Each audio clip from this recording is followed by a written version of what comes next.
ọ̀pọ̀lọpọ̀ àwọn èèyàn ni wọ́n ti fi èrò àti ìwòye títí wọn ni wọ́n ti fi ṣọwọ́ sí wa nípa fídíò kan tí mo mú wá fún yín lórí ìkànnì yìí nípa bí ọ̀pọ̀lọpọ̀ àwọn orí adé nílẹ̀ Yorùbá lórílẹ̀‐èdè Nàìjíríà bí wọ́n ṣe péjú pésẹ̀ sínú ìjọ Redeemed Christian Church of God ìyẹn RCCG. Ọ̀pọ̀lọpọ̀ àwọn orí adé la rí nínú ìpéjọpọ̀ yẹn, àwọn orí adé onípò kíní àti àwọn orí adé míì. Lára àwọn orí adé onípò kíní first class monarch tá a rí nínú fídíò yẹn, nínú ìpéjọpọ̀ yẹn nínú ìjọ Redeemed Christian Church of God, òun láti rí kábíyèsí Aláàfin tìlú Ọ̀yọ́, Ṣọ̀ún ti ìlú Ògbómọ̀ṣọ́ nílẹ̀ Yorùbá wá ń bí, àti ọ̀pọ̀lọpọ̀ àwọn ọba aládé míì nílẹ̀ Yorùbá ní ilẹ̀ Ìgbò àti káàkiri àgbáláyé. Ọ̀pọ̀lọpọ̀ àwọn tí wọ́n wá rí fídíò yẹn wò ni wọ́n ti ń fi èrò àti ìwòye tí wọ́n ṣọwọ́ sí wa lórí bí Pásítọ̀ Adébóyè bó ṣe rí ọ̀pọ̀lọpọ̀ àwọn ọba aládé yìí bó ṣe rí wọn kó jọ sínú ìjọ Redeemed Christian Church of God. Ṣùgbọ́n tẹ́ ẹ bá rántí, tẹ́ ẹ bá gbàgbé wípé oníkálukú, mo máa ń sọ lórí ìkànnì yìí pé oníkálukú ló ní ẹ̀tọ́ sí èrò títí ẹ̀.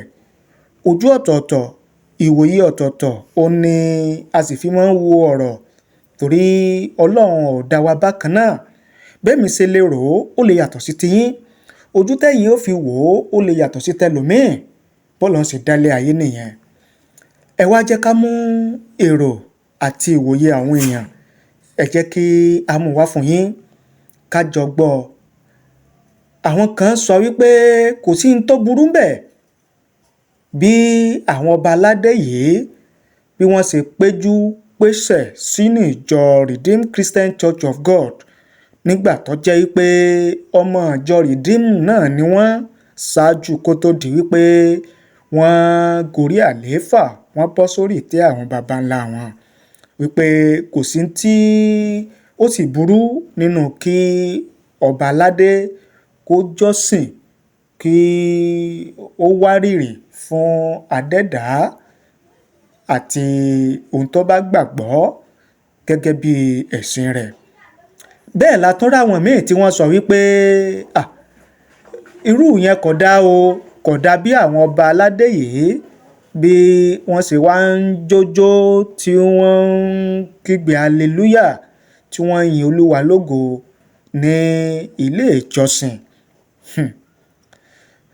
Ṣùgbọ́n ṣá, oníkálukú ló lẹ́tọ̀ọ́ sí èrò àti ìwòye títí ẹ̀. Ẹ jẹ́ kí n mú díẹ̀ wá fún yín nínú ohun tó ṣẹlẹ̀ nínú ìpéjọpọ̀ àwọn lọ́balọ́ba ládéládé nínú ìjọ Redeemed Christian Church of God RCCG, èyí tó wáyé nílùú Èkó ní àárín ọ̀sẹ̀ tó kọjá yìí. Ó yá, ẹ jẹ́ a jọ wò ká jọ gbọ́, kẹ́ wá jẹ́ kí n mọ èrò àti ìwòye títí yín ní ayé àríwísí nísàlẹ̀ fídíò yìí. A kà á sì ṣe àgbéyẹ̀wò rẹ̀. Ẹ ṣé o bẹ́ẹ̀ ṣe ń wò wá, ẹ ṣé bẹ́ẹ̀ ṣe ń gbọ́ wá. Ẹ bá ní pín, ẹ bá ní share rẹ̀ kó lè káàkiri àgbáláyé, kó lè rìn jìnnà dáadáa. Ìyàbòrí agbára orúkọ rẹ̀, òun ló sọ wá dọmọ ìgbàlà. Orúkọ Jésù ló mú wa jù wá ṣẹ́gun lọ. Torí a ní Jésù, àwa jù wá ṣẹ́gun lọ. Torí a ní Jésù, làwa ṣe dàborí. Agbára orúkọ rẹ̀, òun ló sọ wá dọmọ ìgbàlà. Nínú Jésù àti jù wá ṣẹ́gun lọ, àti jà ṣẹ́gun lọ. Àwa jù wá ṣẹ́gun lọ, àjọ ṣẹ́gun lọ. Àwa jù wá ṣẹ́gun lọ. Nítorí àwa gbẹ́kẹ̀ wá lé ọ Jésù. Àwa jù wá ṣẹ́gun lọ, àti jà ṣẹ́gun lọ. Àwa jù wá ṣẹ́gun lọ. Nínú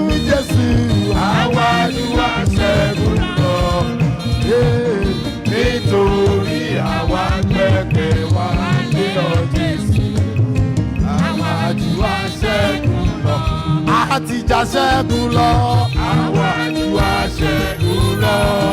Nínú Jésù, àwa jù aṣẹ́gun lọ. Nítorí àwa gbẹ̀gbẹ̀ wa ní ọ Jésù, àwa jù aṣẹ́gun lọ.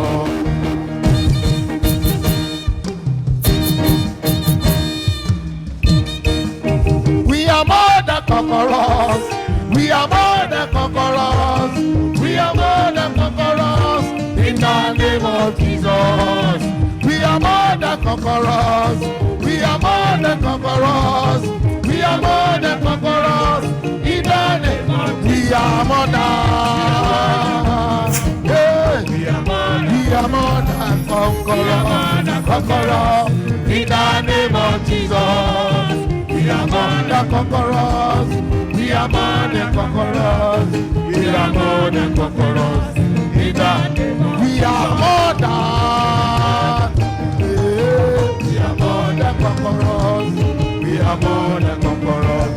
In the name of Jesus. We are more than conquerors. We are more than conquerors. We are more than conquerors. We are more than.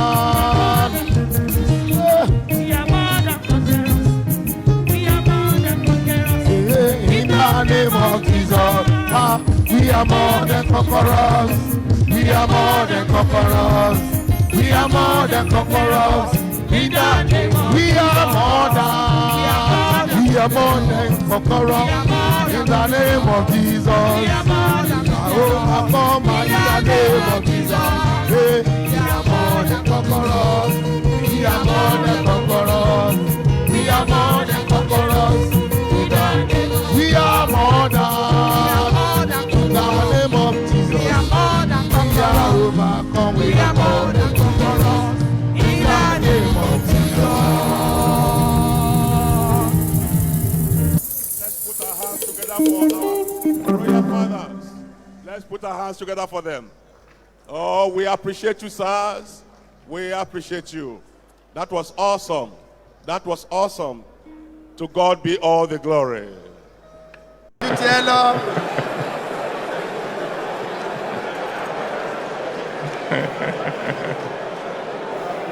Oh, thank you, Lord.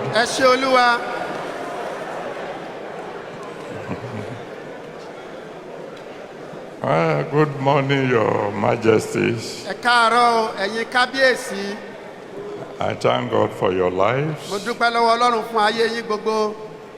I thank God that He has been watching everything we did since we came.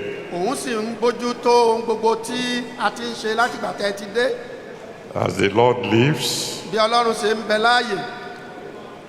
even if there is anyone appointed to death,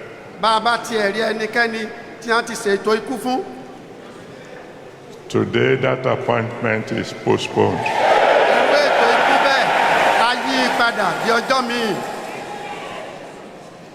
In the mighty name of Jesus, I will see you next year.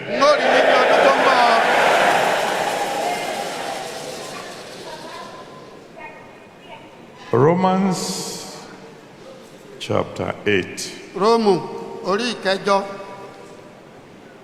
verse 37. Romans 8:37. Nay, in all these things we are more than conquerors through Him that loved us.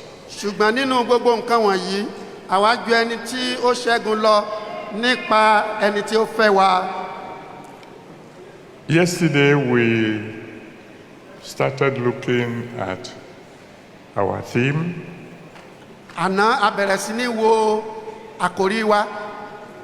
and we talked on more than conquerors.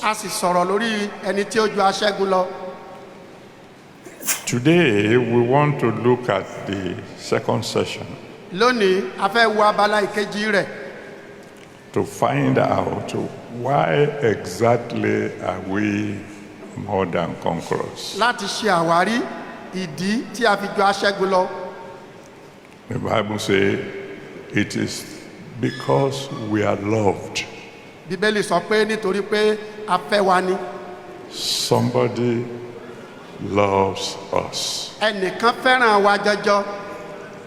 Some people who are going to end up loving him. Ọlọ́run ó fẹ́ràn rẹ ni mo fi lé ọ lọ́wọ́. Ìfún yín kọjá àlà. Over to you now. Go ahead. Ó dọwọ́ yín o. Decree. Say, I decree. Ẹ pa àṣẹ, mo In pàṣẹ. the mighty name of Lórúkọ ńlá ti Jesus. Jésù. With this, there be peace. Ẹ jẹ́ kí a You brought them in peace. ẹ mú wọn wá lálàáfíà. Take them back home in peace. Ẹ dá wọn padà sílé lálàáfíà. Enable them, Lord, to show your light in their kingdom. Ẹ fún wọn ní agbára láti lè fi ìmọ́lẹ̀ yín hàn nínú ìjọba wọn. This idea of they being unable to show the light because they are afraid of some people, cancel it today. Nǹkan tó lè má mú wọn lépa àṣẹ tàbí kí wọ́n lè má tan ìmọ́lẹ̀ wọn sí àwọn ènìyàn kan nítorí ìbẹ̀rù àwọn ènìyàn kan, Olúwa ẹ fagilé lónìí. By establishing their decrees, Láti lè fìdí àṣẹ wọn múlẹ̀. let their domain turn completely to you. Jẹ́ kí ibi tí wọ́n ti ń jọba kó di tiyín pátápátá. My Father, my God, Bàbá mi àti Ọlọ́run mi, bless your children. ẹ fi ìbùkún fún àwọn ọmọ yín. Anoint them, Ẹ da òróró lé wọn lórí. empower them, Ẹ fún wọn ní agbára. surround them with wall of fire. Ẹ yí wọn ká pẹ̀lú ògiri iná. Don't let the enemy come near them at Ẹ all. má jẹ́ kí ọ̀tá ó tiẹ̀ lè súnmọ́dọ̀ wọn bó ti wù kó mọ. Your word says, Ọ̀rọ̀ rẹ wípé when a man's ways please God, nígbà tí ọ̀nà ènìyàn kan bá tẹ́ Ọlọ́run lọ́rùn, God will cause even his enemies to be at peace with him. Ọlọ́run á mú kí àwọn ọ̀tá rẹ̀ kó wà ní àlàáfíà pẹ̀lú rẹ̀. From now on, Láti àkókò yìí lọ, in all their ní domains, gbogbo ibi tí wọ́n ti ń ṣèjọba, let there be peace. ẹ jẹ́ kí àlàáfíà tó wà. My Father, my God, I decree, Bàbá mi àti Ọlọ́run mi, mo pa á láṣẹ. no Boko Haram will ever come near their domain. Kò sí Boko Haram kankan tí ó láyà lórí láti wá sí ibi tí wọ́n ti ń ṣèjọba. In their domains, Níbi ìjọba wọn, I forbid any bandit. kò sí àwọn olè tàbí àwọn ènìyàn bí kan tí ó wà síbẹ̀. Anytime I hear concerning any of these your children, Gbogbo ìgbà tí n bá ń gbọ́ nípa ti àwọn ọmọ yín wọ̀nyí, let it be good news. ìròyìn ayọ̀ ló máa jẹ́. And in their homes, Ní ilé wọn, let there be only shouts of joy. ẹ jẹ́ kí ìgbé ayọ̀ kó máa tibẹ̀ bú jáde ni. And if you return before we meet again, Tó bá sì wá jẹ́ pé ẹ ti dé padà kó tó di pa tún pàdé. don't let anyone be missing in heaven. Ẹ má jẹ́ kí ẹnikẹ́ni wa kó sọnù. Thank you, Almighty God. Ẹ ṣé Ọlọ́run Olódùmarè. Glory be to your holy Ògo name. ní fún orúkọ mímọ́ yín. In Jesus' mighty name, we have prayed. Ní orúkọ ńlá ti Jésù ní àgbàdúrà. Now you are going to issue decrees. Ẹ̀yin ó wá pa àwọn àṣẹ kan báyìí. Please do it with all your heart. Ẹ ṣe pẹ̀lú gbogbo ọkàn yín. You're going to decree Ẹ pàṣẹ that in your domain, pé níbi tẹ́ ẹ wà lágbègbè yín within a year, láàrin ọdún kan, Jesus will be Lord. a ó fẹ́ràn Jésù. You wish to say, I decree, Ó I sọ decree. pé mo pa á láṣẹ, mo pa á láṣẹ. You will decree Ó pàṣẹ that all the glories of your kingdom that have been pé lost gbogbo ògo ìjọba yín tó ti sọnù, will be restored within a year. Ọlọ́run ó dá padà láàrin ọdún kan. You will decree A ó pàṣẹ that between now and this time next year, pé lákòókò ìtítí di ìwòye ọdún tó ń bọ̀, God will bless you beyond measure. Ọlọ́run á bùkún fún yín kọjá àlà. Over to you now. Go ahead. Ó dọwọ́ yín o. Ẹ Decree, tẹ̀síwájú. decree. Say, I decree Ẹ pa àṣẹ, mo in the pàṣẹ mighty name lórúkọ of ńlá ti Jésù. Jesus. Within a year, Láàrin ọdún kan, let my entire domain ẹ jẹ́ kí gbogbo agbègbè mi begin to shout that Jesus is kí wọ́n Lord. bẹ̀rẹ̀ sí ní sọ pé Jésù lolúwa. I decree Mo pa á láṣẹ that every glory that my domain had pé lost gbogbo ògo tí will be agbègbè mi ti fully sọnù restored la ó dá padà sí ìjọba mi within a year. láàrin ọdún kan. I decree Mo pa á láṣẹ in the mighty name of lórúkọ Jesus, ńlá ti Jésù as the head of my domain, gẹ́gẹ́ bí ọba níbi tí that mo ti within ṣèjọba a year, láàrin ọdún kan. God will prosper us so mightily Ọlọ́run á sọ wá di ọlọ́rọ̀ yanturu. that people will know Ọyẹ pé àwọn èèyàn yóò mọ̀. I am serving the living God. Ọlọ́run tó wà láàyè ni mò ń sìn. Go ahead, Ẹ decree. tẹ̀síwájú, ẹ pa á láṣẹ, ẹ pa á láṣẹ.